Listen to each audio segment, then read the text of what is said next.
Vreau să vă arăt.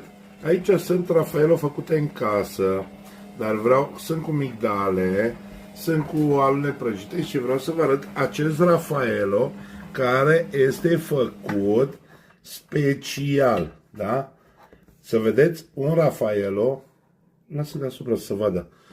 Așa, uitați-vă aici ce Rafaelo am făcut în casă. Ia uitați.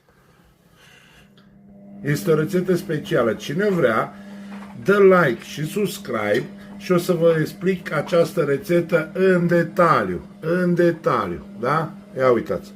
Uitați-vă aici. Deci Rafaelo, da? Și vă arăt aici încă un Rafaelo. Lasă așa cum pune. Așa.